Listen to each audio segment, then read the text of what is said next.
जस्तो प्रदेश सभामा सांसदको रूपमा निर्वाचन गर्नुहुन्छ अब तपाईँको पहिलो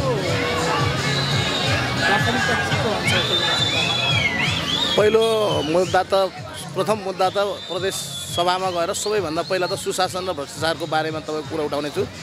त्यसपछि तपाईको चाहिँ यो सुशासन र भ्रष्टाचार तपाईको नियन्त्रण नहुनुसम्म विकासको तपाईको गतिले अगाडि दिन सक्दैन। त्यही कुरालाई मैले चाहिँ पहिलो प्रायोरिटी दिएको छु। जस्तो तपाईको प्रदेश सांसदको रूपमा प्रदेशमन्त्री अवस्थामा त मुख्यमन्त्रीको पनि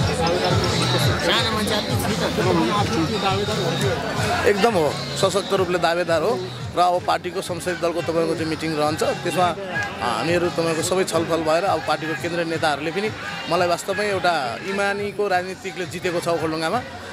यो बेइमानहरूको तपाईको चाहिँ राजनीतिकबाट तपाईको एउटा मुक्ति पाएको छ र सारा तपाईको सबैभन्दा त म यो राजनीतिक संस्कारको तपाईको चाहिँ विकास तपाईको गर्न चाहन्छु र सबैलाई तपाईको समान दृष्टिकोणले सबैलाई पार्टी साथी सबैलाई तपाईको चाहिँ मिलाएर लाने कोसिस गर्छु।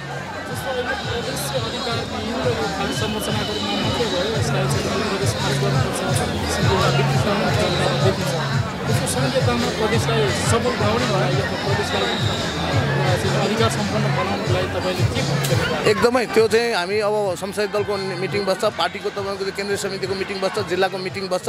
त्यो मिटिङहरूबाट सशक्त रूपले तपाईको आवाज उठाएर प्रदेशलाई तपाईको चाहिँ एउटा वितृष्णा जुन आएको छ त्यसलाई एकदम बलियो बनाएर प्रदेश सरकार चाहिने रहेछ, प्रदेश चाहिँ तपाईको चाहिँ राम्रो हो भन्ने खालको परिस्थिति तपाईको चाहिँ निर्माण गर्नुपर्छ र यो भर्खरै तपाईको चाहिँ भएको कारणले गर्दाखेरि पनि कति धेरै वर्ष भएको छैन। यसले चाहिँ तपाईको चाहिँ 5 वर्ष पुगेर अरू दोस्रो कार्यकाल तपाईको सुरु भएको छ। त्यसले गर्दाखेरि अब प्रदेशलाई बिस्तारै तपाईको चाहिँ बलियो बनाएर अधिकार सम्पन्न बनाएर लिएर जानुपर्छ भन्ने लाग्छ मलाई। पार्टीको केन्द्रीय सदस्य पनि अहिले जस्तो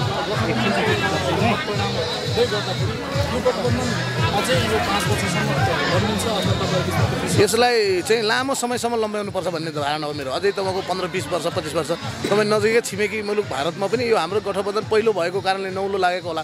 तर अहिले संसारमै 2 पार्टी सिस्टम तपाईँको 2टा पार्टी मात्रै तपाईँको गएको छ र भारतको प्र्याक्टिस लामो मोदीले 2 टर्म सरकार बनाइसकेको तपाईँको अवस्था छ। त्यहाँ पनि तपाईँको चाहिँ आई काङ्ग्रेस र तपाईँको चाहिँ भारतीय जनता पार्टीको बिचमा तपाईँको चाहिँ छुट्टै तपाईँको गठबन्धनबाटै नै तपाईँको धेरै वर्षदेखिको प्र्याक्टिस छ। त्यसले गर्दा नेपालमा पनि यो चाहिँ नेपालको चाहिँ विकासको लागि र समृद्धिको लागि भने पनि गठबन्धन लामो समयसम्म जानुपर्छ। धन्यवाद।